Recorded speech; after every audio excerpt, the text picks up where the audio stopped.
All right, everybody. I told you that we have a very special guest that's actually joining us on our very first episode of the Deep Dive podcast. As I mentioned, I couldn't be more excited about this particular person. I know him personally, so it's going to be a blast to get a chance to converse with him. But the thing I like about this gentleman is, he has a heart of gold, but he knows what he's talking about. And as I mentioned, when we're talking about, a deep dive, we're talking about the empowerment of people. We're talking about giving people a quality of life that's second to none. I could not think of anyone else other than this guy that I want to introduce to the entire world through the Deep Dive podcast. This guy's a guy by the name of Daniel Shorter, and he is an incredible guy. As a matter of fact, just to tell you a little bit about him, he's a speaker, he's a trainer, he's an entrepreneur, second to none, even a marketplace leader. So he's done some great things for a lot of people. He's also the creator of an online course called Epic 490, Influential Leadership. And he'll tell you more about this, but I just want you to know the magnitude of the person that you're about to hear from. He has a book that is highly acclaimed book called Epic Prayer that I've had an opportunity to read and to digest, and has really changed my life, along with his online courses and everything that he's doing in terms of coaching and leadership. He is a trainer. In fact, he's been doing this over 20 years. So he knows what he's talking about. He has experience in so many different fields, from sales and marketing, entrepreneurship, single coaching, individual coaching, group coaching, you name it. He's done it. So he is an incredible person. Like I said, I have so much respect for him. As a matter of fact, he even had, and this is funny, but he has a proprietary anti-aging technology. And I always kid him because, he looks 10 years younger than he actually is. So I think he need to share these secrets with all of us. That's one of the things that he need to do, is just share that anti-aging secret with all of us in the midst of everything that he's doing. But I can tell you this, and I mean this with everything that's in me. I believe, just knowing this guy, that the accomplishment that he cherishes the most is the fact that he has built a beautiful family. His wife Rhonda, his 5 kids, they are an incredible family, and I know, just knowing him, that means more to him than anything else. So let me not hold him from you any longer. Let me introduce to the world Daniel Shorter, or as I like to call him, Danny. Danny, how you doing? Well, I'll tell you this. I am living my epic life now, Sam. I'm telling you, man. And listen, anybody that calls me Danny, that means you have known me for a long time. That means you know things about me that I don't want anybody else to know. That's right. That's right. Exactly. And see, I'm not gonna go there. I'm gonna keep it, I'm gonna keep it professional. I'm not gonna tell you why I call you Danny and the rest of the world call you Daniel. But for the sake of this podcast, we'll call you Daniel. How about that? Listen, Daniel works for me. Absolutely. Thank you. Yeah. Yeah, I tell you Listen, what. I'm excited, man. Yeah, I am as well. In all seriousness, Danny and I have a lot of fun because, like I said, we have known each other, for a very long time. And I not only do I consider him a business partner, but he's a brother to me. And we have a lot of fun. But I could not think of anyone better to kick off this podcast series than Danny, just simply because of who he is and what he stands for. But you didn't come here to hear about me and what I'm thinking. I want you to hear from Daniel. So Daniel, can you just share a little bit more about, who you are, what you're doing, how you actually got to this point in your life? Absolutely. Well, I can tell you this. It all started with those 5 beautiful children and my wife through an opportunity you gave me about 24 years ago. Okay. Yeah. And I'm so grateful because I met my wife in that environment. And it's just, people talk about success, but real success comes from family. And so I'm just truly blessed. I'm thankful to know you. I'm thankful for everything that you've imparted into my life over the years. But I have to say, man, it's come through living life and experiencing something that my grandmother always says. She says, if you don't know, just keep on living, because life is going to teach you. And over the last 24 years, I've learned a lot through triumphs, failures, tragedies, and rebounding again and being triumphant again. And Right. so I'm excited about life more than I've ever been at any point. And I just want to share with so many other people. Right. No, that's good. I mean, everybody that's tuning in, that's one of the things that, people really want to focus on right now. How can they, first of all, stabilize their lives just through the midst of everything that's has gone on through the pandemic, but then also how can they continue to thrive just even in the midst of everything that's going on? And, me knowing you, I know that you've gone through a lot of things, as you said, but this past year, you've also gone through some growth. Can you just kind of share with the audience just, what has happened to you, the good, the bad, and the ugly over the last year, and how can, maybe they benefit from some of your experiences, whatever they are, good or bad? Yeah. Well, Sam, really what it comes down to is everyone has their own principles that they may be aware of or may not be aware of, that they need to learn to be conscious of and live by. I had to pay attention about 2 years ago. I started really focusing on some principles that I actually had observed about my life through failures, like I said earlier, and also paying attention. And I realized that those principles, I was actually right in the middle of them. As I really started focusing, it was almost like as one principle last year during the season of what I call restoration started beginning for me, which is the third principle I live by, restoration. I believe that we all have a season in our life when, we're being restored. Maybe you've been through something tragic in your life, and now things start to actually, if you stay focused and you stay committed, things start to get better. But interestingly enough, it's usually when it seems like the whole world is collapsing around you. When you begin to start to thrive, you start to emerge. Maybe, it's something that you told me years ago. You'd always say, whenever I was having those really great moments in my life, you would say, hey, shorty, it's your time. Right. And I'm like, well, what about him? And what about her? They're not doing that well right now. He's like, Right. no, it's your time. And I'm Right. like, wow. And so I'm seeing that pattern over the years, which increases my faith. And so Mm. last year, I realized that things were getting better. My wife and I started a business about 2.5 years ago, a popcorn business. Right. And we started it because we have 5 children. And Mm. the second one, the second oldest, we wanted her to go to this all girls private school here in Pasadena. And it was really expensive. And so I'm like, we have to increase our income because we have 3 more after her. Right. And so we started this business. We basically said, well, what do we have that other people may like that we don't even know they're going to like it? And my Mhm. wife had been making this popcorn for about 15 years at home. It was like her proprietary blend of herbs and spices, and I love it. And I never get tired of it. And the Right. family loves it. So we decided to bag it up, take it to church on Sunday in little small sandwich bags. And I said, you know what? Let's sell it for $3. Let's sell Mm. it for $3 in a small sandwich bag. If people buy it, because folks at church, they're gonna tell you the truth. Right. That's right. They're gonna tell you the truth. Yeah, they want or That's they right. don't. Yeah. We sold out that day. We gave Mm. everybody samples and we sold out. We took about 15 bags, little small bags, sold out that day, $3 each. And my youngest son, he was so excited about it. He said, Daddy, is this how you make money? I said, Wow. son, there's money around us. We just got to it. And that following Sunday we did it, and it's been 2.5, 3.5 years now. The interesting thing is, even though there's a pandemic and we don't have any church, well, guess what? People still love popcorn during the recession, we found out. I That's said, right. wow. We went to Trader Joe's and we discovered that out of all the snacks on all the aisles that were gone and still versus the ones that were still there, was the popcorn. The popcorn was still gone. And Mm. I said, you know what? We got something. So Wow. once again, I saw that we had something. It was our time, and our business is growing, and we're shipping across the country to different locations. And soon we'll be in different stores around the country. So I'm just excited, man.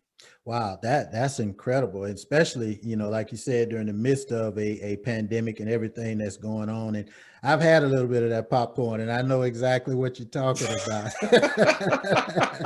Hmm. I know exactly what you're Oh talking yeah. about. So that's incredible. Yeah, we're looking forward to just seeing how that continues to grow and expand throughout the country.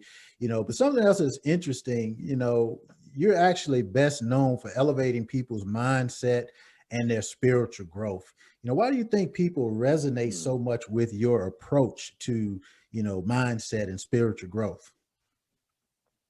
Well, something that you told me. Mm, And I asked you, I don't know if you remember this, but about 8 years ago, I asked you, I said, Sam, what is it about me, good and bad? Because I mhm, wanted to know, why do some people shy away from me? And then why do some people, pull close to me? And you said to me, you said, because you're believable. mm, And I really didn't know exactly what you meant. I had to digest that. And I realized that around that same time, there was this lady that I had met, and she told me, she said, you have a pure heart. mm, And I don't look at myself that way because I see a lot of my imperfections. I'm probably one of the most insecure people you'll ever meet. You know what I mean? okay. Constantly battling with what you told me years ago. Don't self-sabotage yourself, Right. right? And I say you because you were that first mentor in my life that really took time with me to teach me things that um, I heard somewhat in church, but not in real life application, how to Mhm, use it in business, how to use it in relationships. But I realize I think it's more because the insecurity part of not wanting to make mistakes has worked for me. Where mm, most people say, oh, that's a bad thing. I've learned that it's starting to work for me because my heart is to do the right thing. So where it hurts me is I'm trying to please people, but where it's helped me is I'm learning that I really want to help people and I really want to do the right thing and I want to better myself. And because of that, I think my heart has cleared up in a lot of areas. My mind has cleared up in a lot of areas. And because of that, the people that really want me, they believe me and they say, hey, listen, right, man, just pour in. And right. so I think that helps a lot, if that makes sense. Yeah, yeah, yeah, it does. And just knowing who you are, I do know that you have a pure heart, you have a heart for people. But I also know by the same token that can bring a lot of disappointment as well. I mean, just Yeah. even dealing with people, what type of challenges have you had even in building and just trying to help other people, but understanding how people are, how challenging has that been, and I think that's important for the audience to know Oh, because they're going man. to run into some of Oh, these things. So what are some of those challenges, if oh. you don't mind sharing? Well, let me tell you, one of the challenges is you learn to take the long road. Mm, There's a story in the Bible about the people in the wilderness, and it was like a 30, 40-day journey that turned out, the Israelites turned out being 40 years. And for me, I started looking back, I'm like, well, it feels like it takes me a long time to figure things out. mhm, Um, and part of that is because I trust people. I trust okay. people a lot. I believe in people. I see the best in people. Um, but I've also heard, and this may be something that you have to think about, slow Mhm, is fast and fast is slow. I okay. heard someone say that years ago, slow is fast and fast is slow. That's So right. even though it may have taken me, 30, 40 years of my life to figure certain things out because naivete or just believing in people too much and being too optimistic, overly optimistic, I've learned a lot about people at the same time. Right, You know what I right, mean? Like right. I've really learned a lot about people, and at the same time, I've learned a lot about myself. Mhm, And so I think um, there are shorter ways to, I think, get in that realization. And I think creating boundaries is one of them. You have to create boundaries because we don't want to enable people. We mhm, don't want people to fall because we have created stumbling blocks in front of them by being too sympathetic and when we should be more empathetic, I should say, right. tell them how to live better, but also at the same time, tell them, empathize and sympathize with them, but tell them how they can do better. Tell them Mhm, how they can do better and stand firm on your word at the same time. And right. so I had to learn that. I had to learn that by being disappointed and being taken advantage of and being Yeah. used. Yeah. Oh yeah. Oh yeah. I definitely I know you know understand. about that too. Yeah, I definitely understand that. And it's interesting is working with adults and talking about empowerment and trying to help people, live a better and higher quality life. A lot of times that's just like raising your kids. There's some Yes. times where, you have to say no, like you say, you have to create boundaries. You have to put them in a situation where they have to have that ambition that we talked about earlier. They have to have some type of desire. As I said before, for me, that's like living with vigor, having passion with your life. We both studied under Dr. Miles Monroe, And one of the things that he talks about a lot is understanding your purpose and putting that passion behind that purpose. And so a lot of times dealing with people, it becomes more difficult because a lot of people, they have that mindset that you talked about where, it's kind of like, come on, come on, come on, you can do it, you can do it. But at the end of the day, you can't allow them to kind of stunt your growth, if you will. We still have to continue to forge ahead. And that's one of the things that I had to learn, but even thinking about your career, and again, I know some of the path that you have taken to get to this point of success, but what's one thing you wish you had known when you just began your career? Something that if you knew then, what you know now, how would that may have impacted your career? Learning the art of trusting myself. That's deep. Yeah, learning the art of trusting myself. There's something that they call like a gut instinct, trust your gut. I used to hear that all the time, had no idea what that meant. And I really wish that it was made simple to me, or plain, or maybe someone described it to me, like, or gave me an example of what that means. Coming from a Christian background, they say, oh, just trust what God tells you to do.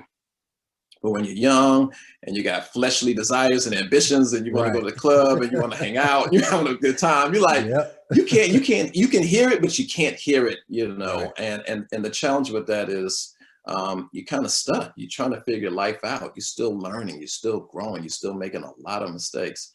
But I really wish that I would have trusted my gut. I really wish that financial literacy was something that I took serious in the beginning. I really do. I come from a family. My parents, my dad, he worked for the New York City Transit, drove buses, had a side business. So business was always something that I saw. My mother had a hair salon, so she ran a business. But, my dad, he depended on that pension. He had that pension. So all the money he made in conjunction to his pension after he retired was just extra money, but it was something that he was given through a program that really doesn't exist in today's time. Right. By the time I got through college, it was like, okay, you got to figure out how to save money. You got to figure out how to invest money. You have to do it yourself. You know what I mean? Yeah. It was a whole different world. And I really didn't understand that. I didn't understand credit. I had an opportunity to have a net worth of $1 million by the time I was 29, 30 years old through real estate and having a small investment fund. And that was huge, but I didn't have basic financial principles on the foundation level. I understand. I was right there with you, my brother. Yeah. And so we knew how to make $1 million. We knew how to do big things, but we did not know the very simple principles. And I know I didn't, of personal finance, And Dave Ramsey, shout out to Dave Ramsey, had a chance to start studying some of his principles on finance and personal finance. And I'm like, man, I am about to be debt free. I'm not living like this no more. Yeah. So if I can go back, that's what I would go back and change and really dig deep. That's good. I mean, you said a mouthful there. I mean, I can relate to that. Even I recall myself, there were a time and you noticed that we were making so much money that I didn't think credit was important. I was like, I don't care about credit. If I want to get something, I go buy it. Or if I want to, that was like the worst thing I could have ever done, because little did I know at some point that principle starts to run out, and you have to be able to leverage. And it goes all back to what you were saying in terms of financial literacy. It's one thing to make money. It's a whole nother game to keep that money. And financial literacy is very important in terms of being able to have sustained financial success. So that's good. That's very, very good. One of the things that I wanted to make sure that the audience comes away from with this particular podcast, we're going to focus a lot on tangibles that they could utilize in order to have that quality of life. And we talk about, how can we live that epic life? What can you share with us that will allow us to live that epic life now? Yes. Well, first of all, you have to make a decision. Okay. Are you sick and tired of being sick and tired? Right. as we used to hear all the time and ask other people, are you sick and tired? Because if you are, then you have to make a decision. And you know what? If you're listening to this podcast, listening to the deep dive, then you're here for a reason. Sometimes we struggle with purpose, but Mm-hmm. listen, here's the thing. If you don't know what your purpose is to find your purpose. And I Mm. believe that if you're on this podcast, it's your purpose to be here. Right. So here's some information that you can use or utilize every single day. For me, it starts with how I came about. My 10 principles was this simple framework that I live by. Okay. It's called the HRA framework. Honor the past. HRA. Yeah, the HRA framework. Okay. It's my personal HRA framework. Okay. Okay. It's called, the first one is honor the past. Okay. The second one is respect the future. And the third part of that is appreciate the present. I know that sounds real simple. Mm-hmm. It is. But that's something that I heard in my, yeah, it does, man. And it has so many levels because it's something that anybody can do. Right. It's something I teach my children. I mean, my youngest son, he just turned 10 years old and he understands it. It's like, and you don't realize how much wisdom comes out of the mouth of a child until you give them something simple like this that they can live by, because when you ask them questions, they answer through the framework. Right. They answer as if they understand the framework. And so I'm very appreciative of that. So now what does it mean to honor the past? Well, we've all had tragedy in our life. You know, Sam, you remember in 2003, that was one of the most rough times of my life, you know, losing my younger brother and my family being, you know, displayed all over the world. That was a tough time. It was a tragedy in my life. But because of some of the frameworks that I learned from you and a lot of the great leaders that you surrounded yourself with and gave me access to, I was able to take those frameworks and think about the situation I was in and live totally different as a result of my pain. I was able to see that I needed to focus on what good can come out of this as a result of what bad came out of this, okay? Even though we were physically hurt, emotionally hurt, there was something that we could use out of this situation to help other people. So when I honor the past, I look back and I think back to, even though it was a lot of pain back then, but over about 4 or 5 years later after that event, I started to see things differently because I applied the principle of looking back and seeing how that helped me get to the next stage of my life 5 years later. Like what happened from 2003 to 2008. You know, during that time, my wife and I, we had 2 or 3 children. I want to say maybe 2 or 3 of them. I can't remember, but they were coming every 2 years. I can't remember, but I remember during that time, we started our real estate business and I was motivated. It was almost like success was inside my DNA. It was like, you have to be great. You have to do something. It was almost like something in me said, I have to be great, because my brother and I, we had dreams together. We had plans together. We had things that we said as children that we were going to do. And I felt like I could never quit no matter what, because, you know, it was something that was important to the both of us, you know, and then I had these children that I know I needed to give this lifestyle to as well. And so honoring the past is critical. And then I think back of my grandmother and all the things that she went through, you know, back in the days, and her story, and my parents. So I honor that. No matter how rough it was for all of us, I know that it was a seed planted for the future. Wow. The second part of this is respecting the future. Respect the future. So now the question is, what is it that you see? You know, as children, we're so innocent. We see the future. We see what we want to be when we get older. You know, we have people that we idolize and admire and want to be like, and we look up to, and we see that. But then somewhere along the journey, when those tragedies take place, it's almost like it robs the vision from you. It, you know, when you lose your money like we did, you know, prior to 2008 when the real estate market collapsed, you know, and I went from, you know, a net worth of $1 million to a negative net worth. He's like, my mama would say, bless your heart. Bless your heart. Bless your heart. Or my mother-in-law told me, she said, don't worry, child, when you get your priorities together, it'll all start to come together. Don't worry. Wow. And I was like, my priorities, I thought I was doing everything right. Right. I mean, I'm married to your daughter. I'm taking, you know, I love her and her only, and we're taking care of the children. You know, we go to church on Sunday. She says, listen, there are more priorities that you just haven't discovered yet. And she was talking about simple things. You know, this is a woman who had 7 children, you know, and her and her husband separated, but she had 7 children, sent them all to private school, paid off her house in Pasadena, which is now worth over well over $1 million today. Right. And I look at her and I'm like, how did you do all this? She said, priorities. Get your priorities together. And Yeah. so I've had to learn. Yeah. No, You that's know, good. That's serious. respect the future. Respect the future. I see where she is. When I see where she is, I see where I'm going. Mm. When I see where she is and what she did, I see where I'm going. No, that's real good. I mean, I can see how your course, can really impact people's lives because with your course, let me ask you this: your Epic 490 course, is there an opportunity for us to just have some tangible details, workbook or something to that effect that we can actually use on a daily basis? Because you know.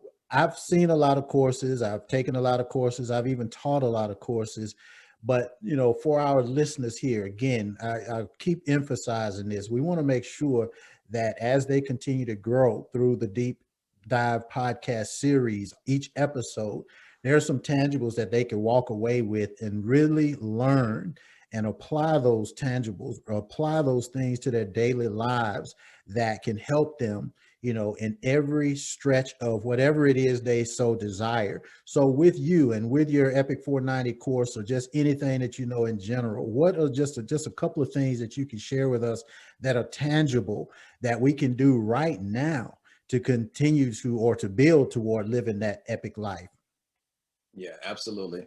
So in the course now, I'm gonna have to be honest with you. I had the course on pause. I took a break for a little while after we launched the book Epic Prayer. Epic 90, did time that I took a break because the one thing that I realized. Yeah, I mean, that's real interesting to be able to do that. But one of the things that we want to be able to do with our audience is just to give them some tangible day-to-day activities, some things that they can apply right now that will help them along the journey of, creating and living that epic life.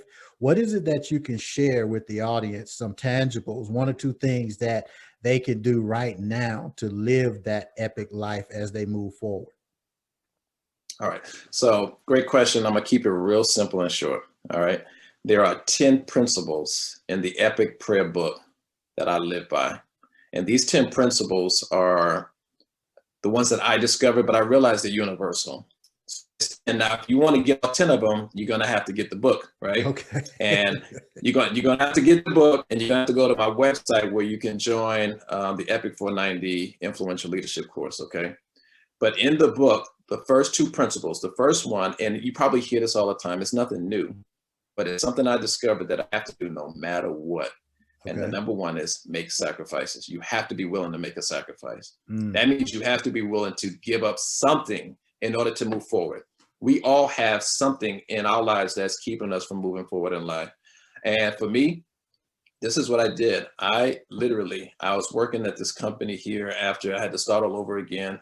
When we lost everything, I went back to school, took some courses on business, and had to make that sacrifice. And during that time, I could not work as much. I had to literally focus on school. I had to give up something to get my educational level up, to get my confidence back, because I had lost it all. So that was the sacrifice. When I launched the book, during that season for about 2 years, a lot of people don't even know. The people around me knew. I was online every single day, posting every single day about the whole Epic movement. I had to be consistent every single day. There was a sacrifice because my children, they want to spend time with me. I have 3 sons and 2 daughters, but I had to sit down with them and share with them, hey, listen, this is where we're going. This is what's happening right now. It's a sacrifice today. In that, I'm creating in them the importance of what sacrifice looks like and why they should do it. Okay, that's the first thing. And as a result, while we did that, we launched the book, had a chance to travel around the country. And my son, I'll never forget, this is what my son told me. He said, Daddy, this is the 15-year-old. He said, Dad, he said, I'm inspired. I said, what are you inspired? He said, I'm inspired because I saw you for 2 years fight and struggle to get this book done. And I remember the pain. I remember the late nights. I remember you, sometimes having tears in your eyes as you were reminiscing on some of the stories that you wrote in the book and, Mm-hmm. having mommy up and you guys just trying to figure out how to put it all together. He said, but you inspired me. And as a result, my son actually came up with a t-shirt line called Hope. And on the back of the shirt, it says, God is my ride or die. And he Wow. started selling these t-shirts to everyone at church, started selling them. He Wow. was actually in a fashion show Yeah, and had models wearing his shirts. And it was something as simple as hope. Yep. Now, and on the back it says, God is my ride or die. And so now he's known as Manny Hope, and I'm like, his name is Emmanuel. So, he's got this little hope thing going on as Manny Hope. Manny That's Hope. his new title. Yeah, Manny Hope. And so he's motivated and inspired by watching sacrifice. And he's starting to appreciate it. That's the first principle. Yeah.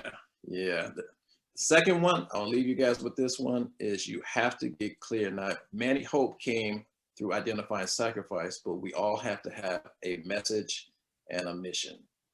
You have to have a message and a mission.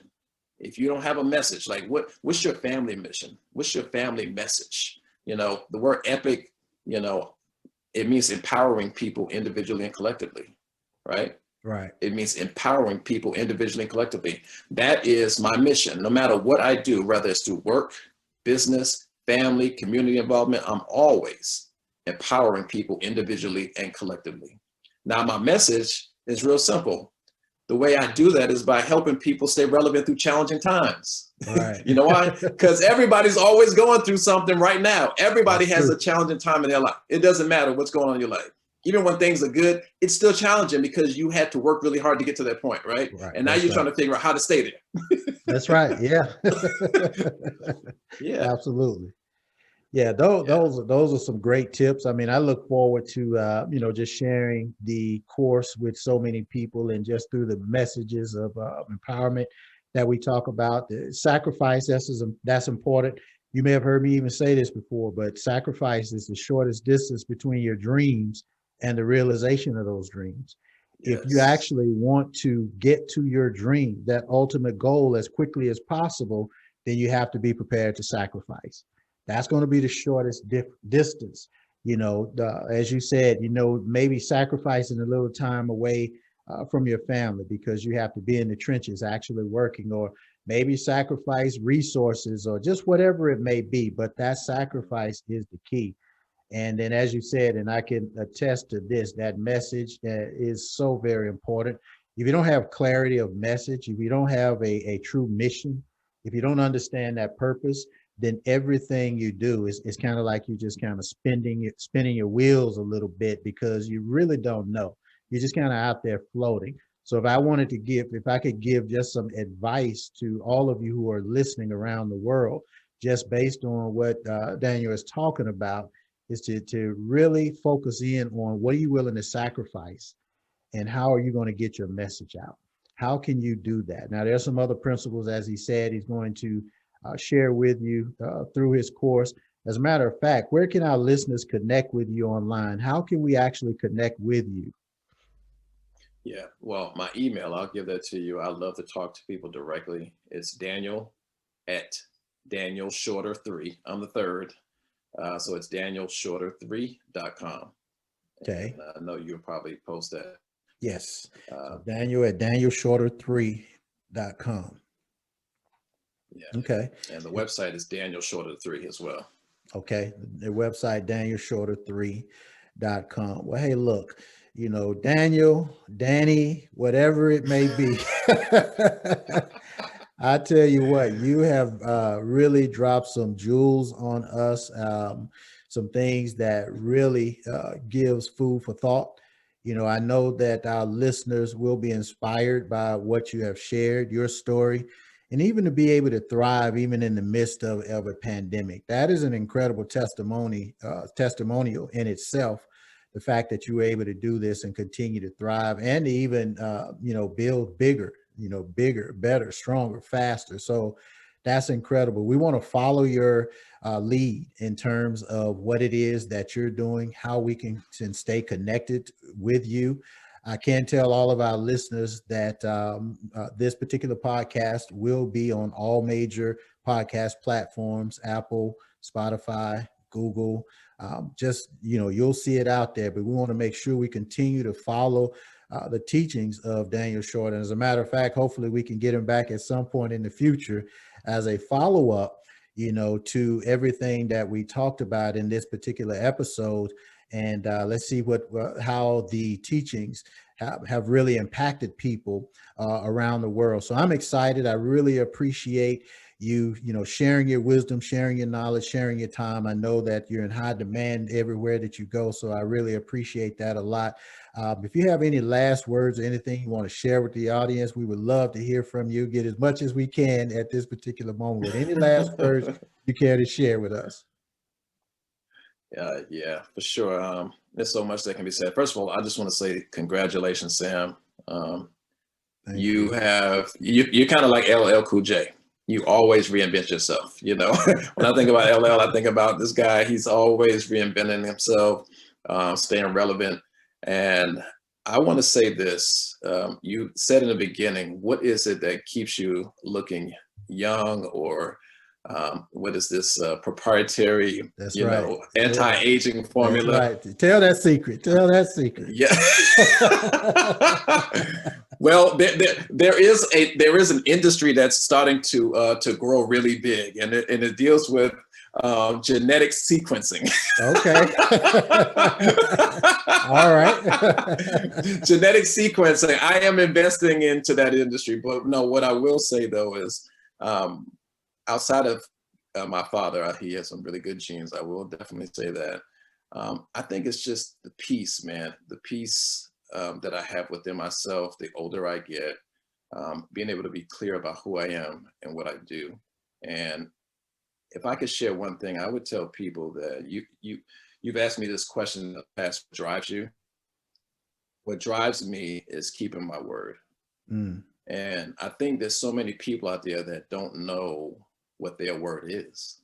right. They don't know what their word is. Their word is so tied to everybody else's word, to everybody else's problems, to CNN, to Fox, to what's going on around the world, the pandemic. Well, the question is, what is your word? Right. What's the one thing that you live by? What's the one thing that you commune with God with, that keeps you connected, that keeps you strong no matter what's going on? And if you become a person of your word, they say your word is your bond. Well, then you'll start to attract people. You'll start to empower people.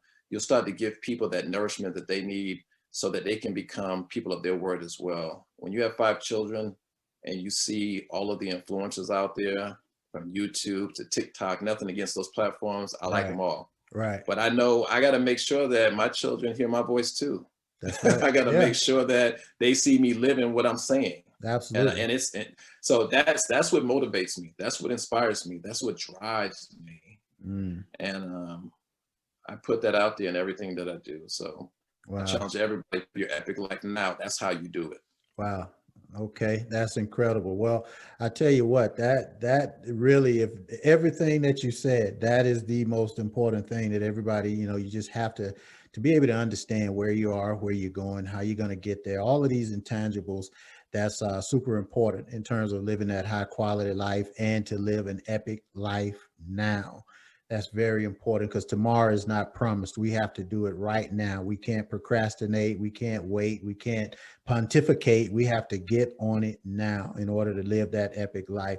So again, Danny, we are so excited that you had the time to share so many things with us with this particular episode. I can't thank you enough for all that you have done, not just for me, but for everybody who has been honored to listen to this particular episode, this podcast.